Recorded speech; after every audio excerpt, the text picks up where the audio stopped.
So a couple small things I'm going to get handled.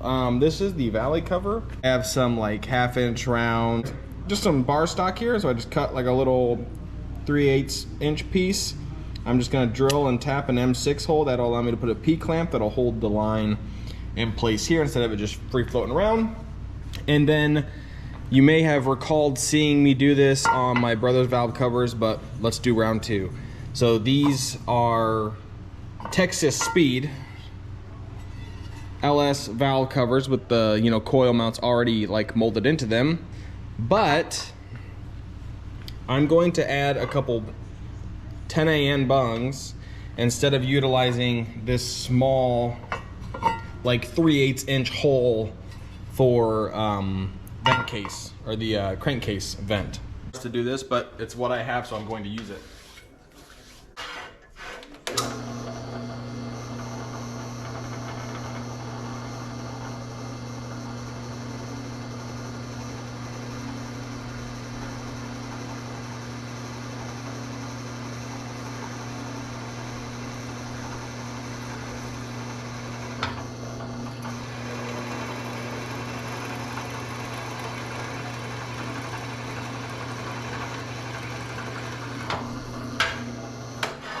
And yes, I'm gonna use a drill.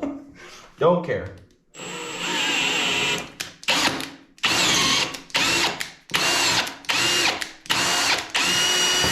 Bam, done. Next. This dude will just clean a little bit of the anodizing on that, weld that dude on, and then we have the ability to use a P-clamp.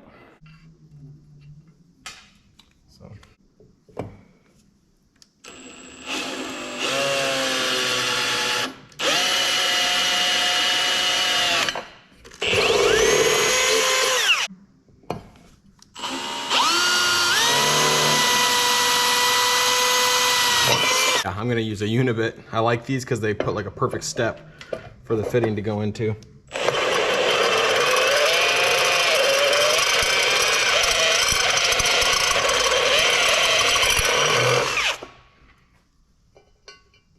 Boop, just like that, right there. And just right there. And then I'll just weld the inside of it, and then I'll weld that hole shut, and then we'll be good to go.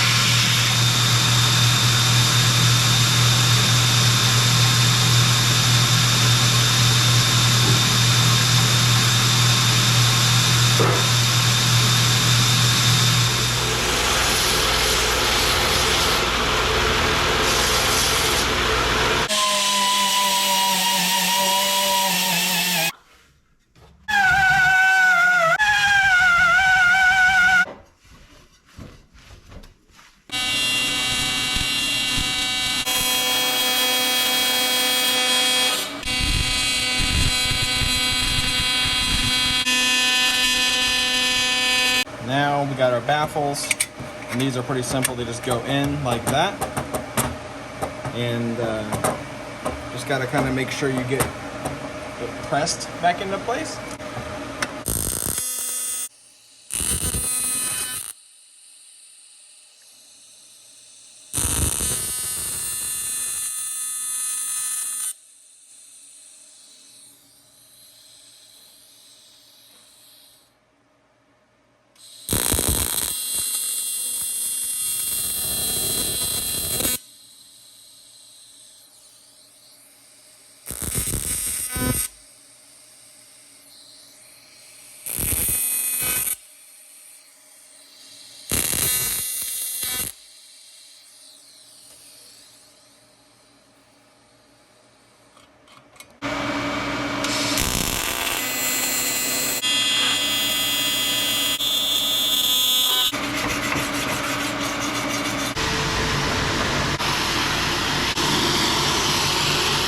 Got our valve covers modified and our valley plate. As mentioned before, we still have to do the front brake line here, so that'll connect, from the master down to the front brakes. And then these sway bar mounts, so the sway bar bolts to that doesn't actually have a mount like welded onto the frame that the sway bar bolts to. So UMI makes these reinforcement brackets, and so these just drop in like this, and you just clean up the sides here and down here, and you put a weld, and that's it. That adds rigidity to that entire bracket. And even on the other side, I'm gonna do a bracket too. So I think what I'll do right now is actually I'll get those marked out, and then I'm gonna weld those on car. I'm not taking them off. So I'll just get that all welded up, and then that will be handled. This right here, that broke off, just clean broke off. So I'm gonna weld that on, and then I got those gussets that go on the inside, I showed you guys already. But I'm gonna add a plate like this that will just weld on the outside, and it'll tie these two supports out here together. That'll prevent any future cracking in that area and make that mount really strong and rigid.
All right, and that's how I'm gonna weld. I'm gonna put a couple welds here and then welds here.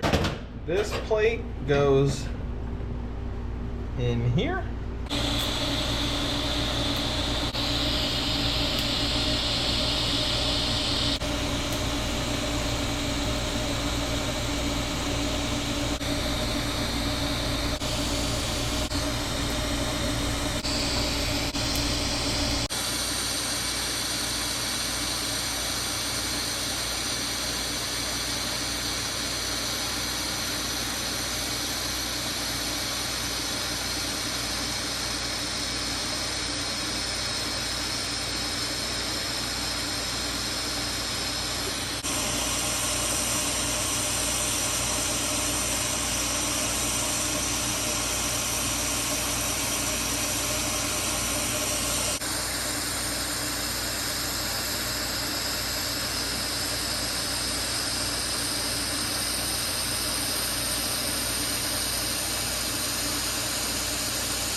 Working on brake lines.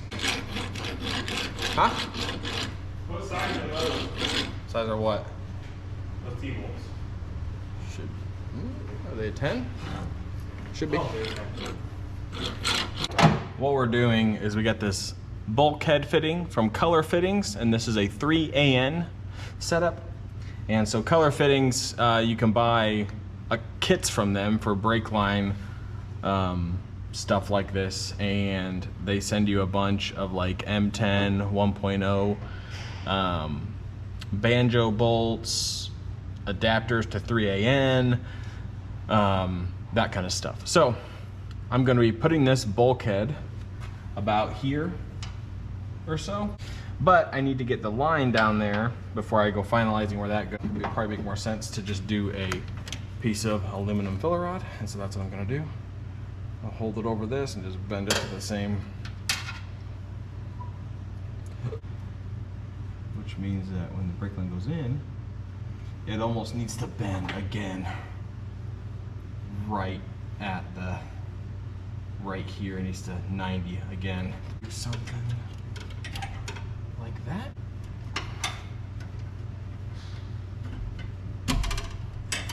Bam, just like that.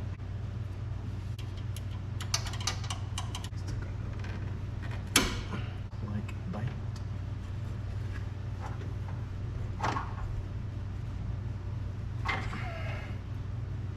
That's the problem though, it's like, I need it to be straight.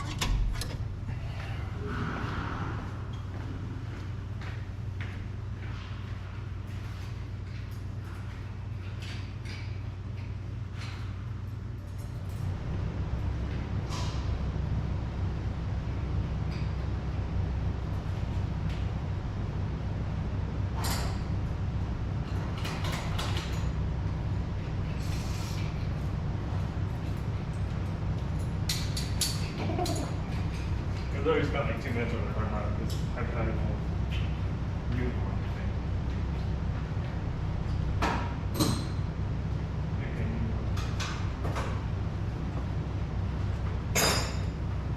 It worked on the one clamp, the top one. I had to do it with the 10 mil ratchet. Yeah.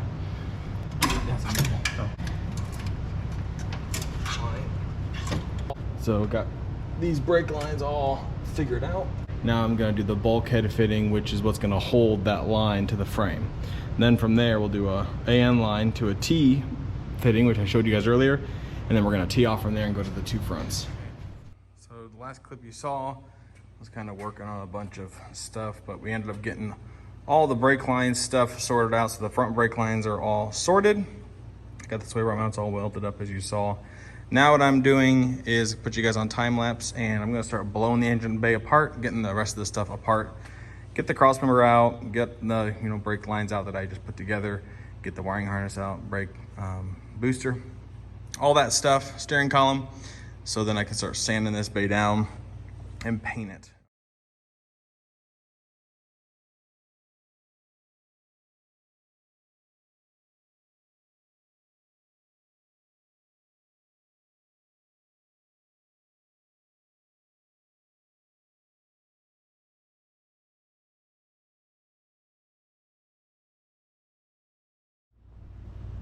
What you saw me doing there in that time lapse was I was removing kind of the engine bay harness, which is for a lot of stuff. The headlights, it's for the fans up front. Because I did end up deleting the ABS on this car, so I didn't want any wires just sitting in the harness. And I'm already at this point, so I might as well just tear it all apart. And so I have to put the engine back in the car anyways, so the suspension has to come off. My wife was over here. She brought me dinner and we were talking about the car, and she knows me, I'm very picky. And initially I wasn't gonna do anything to the engine bay on this thing. I was just gonna assemble it and then that was it. But here's my reasoning. Nowadays they sell, you can wrap cars. Dipyourcar.com has those spray on, that's almost like Plastidip kits to where you can change your car's look in pretty much like a long weekend.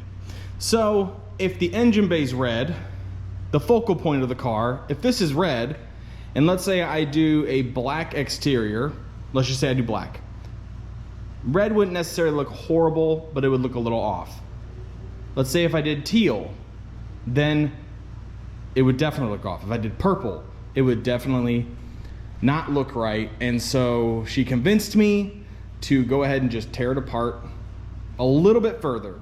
And so the cross member was already gonna have to come out, and that included, brake lines, steering rack, all that stuff. It was already kind of at this point. The only thing I would have to do is, like you guys just saw me do, pull the harness out. I had to get into the harness anyways.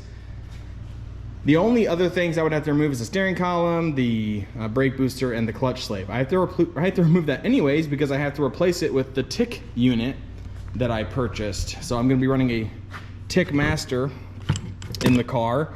And so I have to take that out anyways. And so might as well just paint the engine bay. I'm gonna paint it black, just black. So I am going to tape right along this body line on the fender all the way up, so that when I paint, I'll just spray the inside of the fender here black. I'm gonna paint the cowl black, and the entire engine bay will just be fogged black. So that is the plan. Not really a whole lot of prep. I'm just gonna, a lot of the flat surfaces, I'll take a DA2. This surface here is kind of, this is another reason why it's kind of rusty on this frame rail, because this is where the battery mounts. And this is kind of a general thing on these cars. So DA sand all this stuff down, get all that rust taken care of. This side's clean, so lightly just scuff it, clean up all the dirt and everything, and then I'll spray it all black. I will remove the HVAC delete panel, and I'll just kind of like paper tape that off, so that I'll paint that panel as one whole unit outside the car. But yeah, not gonna tuck it or anything like that. I'm just gonna, you know, make sure it's nice and clean, considering this is a shop car, so might as well. So that is the plan. So we got a bunch of tasks done. Once the cylinder heads are done, then we can go ahead and finish assembling. And then at that point, it's literally just wiring. So I ordered some grommets for the harness to pass through the firewall, and then yeah. Once that stuff shows up, heads, and then once the engine bay is painted, then we can start the final assembly. I'm super pumped. This car is gonna be fun. It's gonna be a good ripper, and yeah, so that's enough talking. So that's it. That is it for this video, guys. Hope you guys are liking this kind of content. I am trying to keep this stuff up, and it's not that this stuff doesn't happen after hours, because it already does, but it's just a matter of picking up the camera. And you know, it's 10:30 now, so I stopped working on this thing at 9 o'clock. She brought me dinner at 9, stopped working, and this is where we're at. So yeah, that's awesome. That's got me really excited. So now paint, all that stuff, and then you guys saw in that little short video of my truck, I've got a bunch of parts for that truck too. So we're gonna be doing a build series on that truck, on the short bed, single cab. If you guys like the video, like it. If you want to see more of this stuff, subscribe. That'll do it for this video, guys.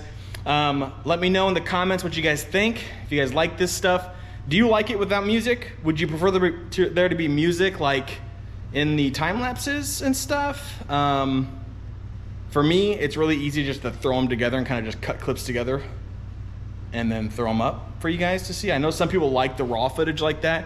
Some people don't. Let me know what you guys think. Like, subscribe, and stay tuned, because this is gonna be going down pretty quick. Looking to have this thing going very soon. I'm excited about it. Hope you guys have a good weekend. Stay safe, and I'll talk to you guys later.